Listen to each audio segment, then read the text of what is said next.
Hello everybody and welcome to Against the Fence. This is the place to be if you're obsessed and passionate about the UFC, of course. And it is my last tough review. It's the last semi-final to obviously get to the final. So it's the flyweights. And let's go to the side screen to get straight into it. And I'm talking about Juliana against Caitlyn Neal. Okay, I've said from very early that Juliana Miller is quite decent as well. I know I've said Laura Adagrado again was, I thought she'd... She was the peak, but again, she lost to Brogan Walker. But let's get into this fight. But to be fair, before I do get into this fight, I do wanna play a little quiet video.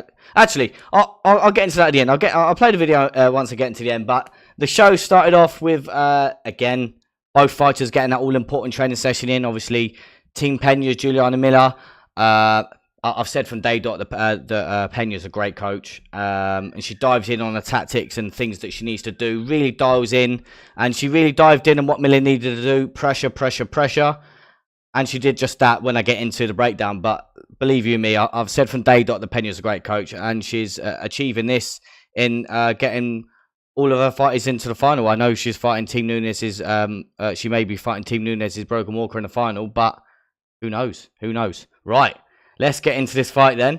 So, round number one, as you see here, Juliana Miller is taking over this fight from early, and from the get go, Miller's jab was insane. Honestly, her forward pressure, as you just mentioned, once they got into the training camps, unreal pressure that she had there, taking Caitlyn down straight away, taking her back, trying to look for a rear naked choke. And then the explosions from Neal to try and escape put her in danger even more because Juliana Miller ended up on top, full mount, landed some big shots. And this was early doors of round number one. So again, it's crazy. The pressure that she put on her opponent in Neal was unreal. Let's hear you if in the chats. Welcome in, Tommy, buddy. So, let's go to the next round. So, round number two.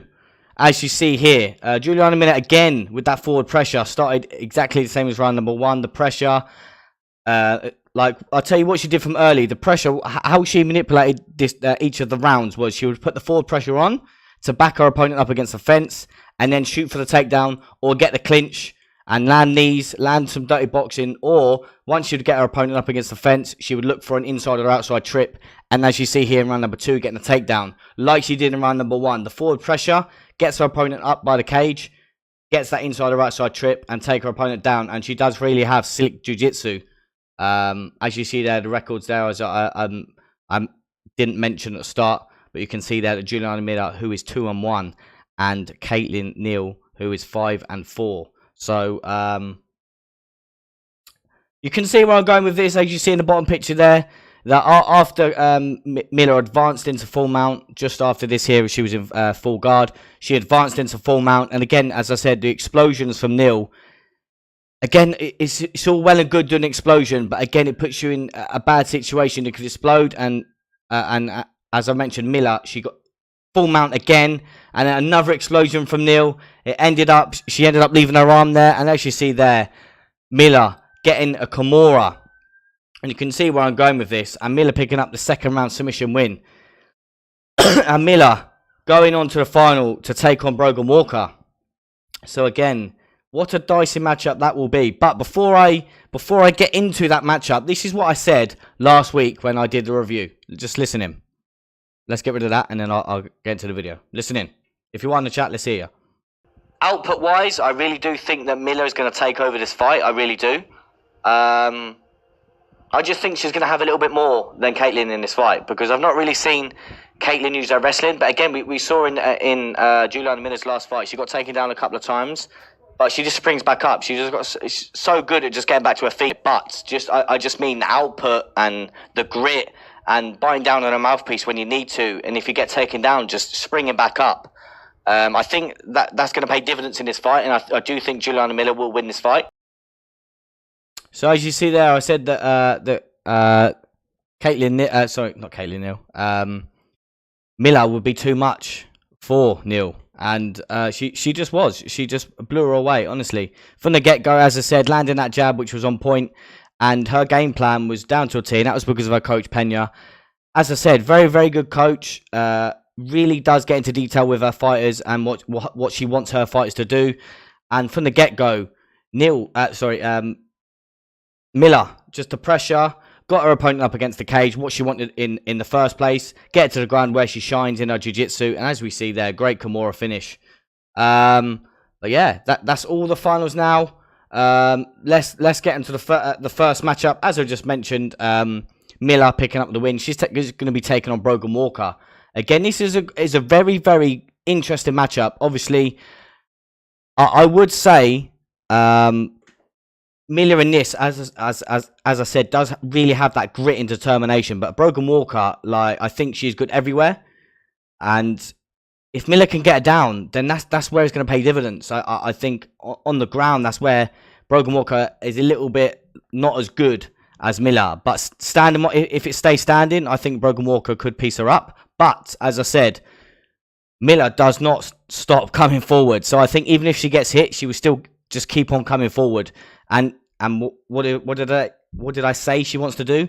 Pressure her opponent up against the fence and then look for them inside or outside trips. And it could help her in this. It could be the perfect game plan to even beat someone like Brogan Walker. I really don't know. If you're in the chats, let us know who you think is going to win this matchup in the final. If I had to pick one of them, it's a tough one because as I said, Miller with her ground game, game is slick. But just if it stays standing, Brogan Walker does have great takedown defense, and she's a very, very big flyweight.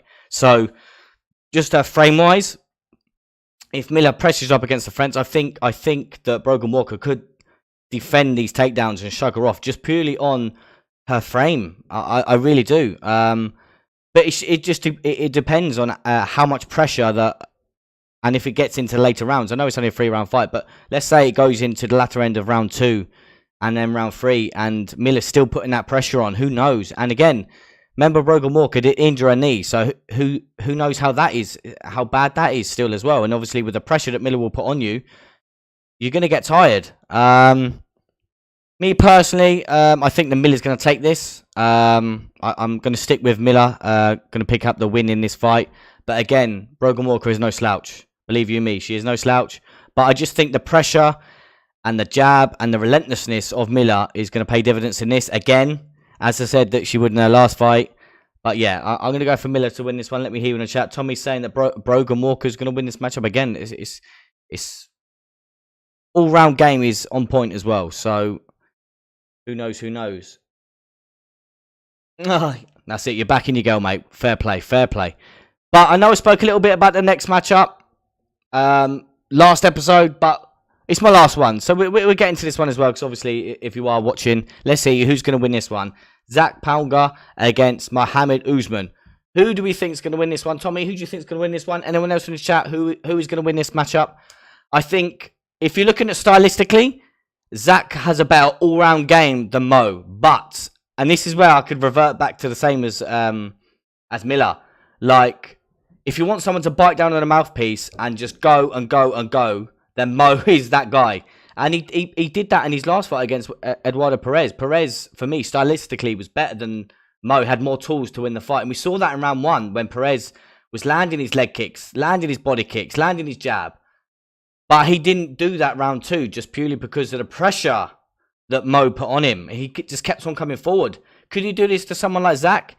Believe you me, he could well do this, but Zac in his both of his fights just threatened takedowns, and he can mix it up. So could he mix it up against Mo and get a takedown? Who knows?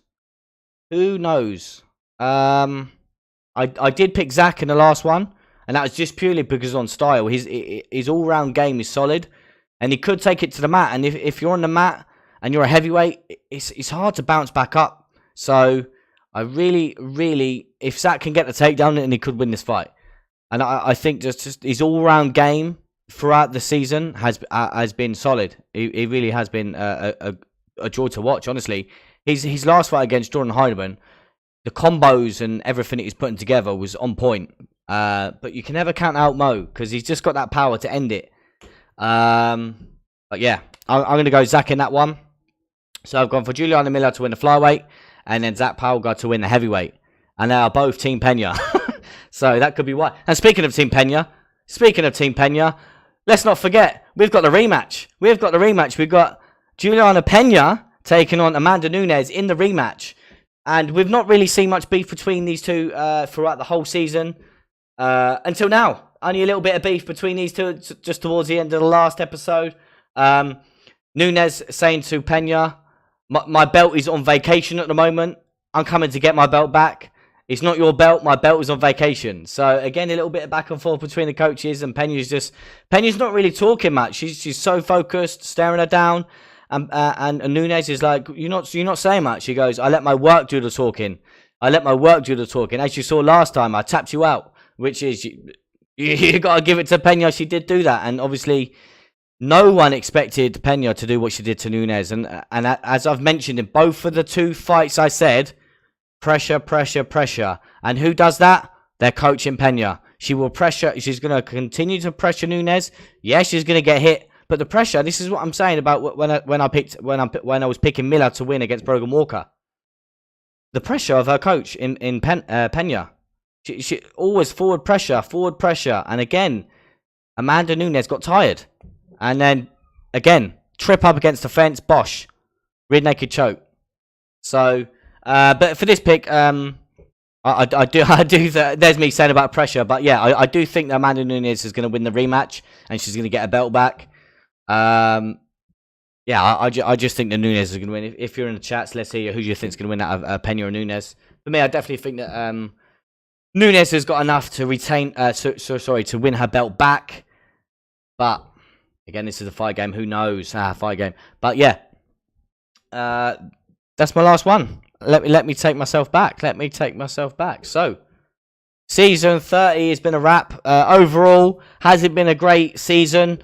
Fighter-wise, it's not been the best. But I tell you, there's a couple of fighters that I do think could potentially jump into the UFC. Mohamed Usman, win or lose, I definitely think just because of the name, he will be in the UFC. Juliana Miller, win or lose, I definitely think she'll be in the UFC. Same with Brogan Walker. I do think same with that Laura Grado as well. I do think she will be in the UFC. Just stylistically, she's got a great style. I'm trying to think of who else in the show. Zac Pounder again, win or lose, I definitely think he will be in the UFC. Welcome in, Joseph. You can cut the tension with a knife. I cannot recall the last time Amanda Nunes really hated an opponent. Yeah, but this is what I'm saying. Like, there's not been much back and forth between the coaches in the whole season. But then, obviously, once you get to the stare down, they were back and forth. Amanda was talking a lot. And Peña wasn't saying much, as I mentioned. But she was like, I let my work do the talking. Which you got to give it to her. She won the last time, so fair play to her.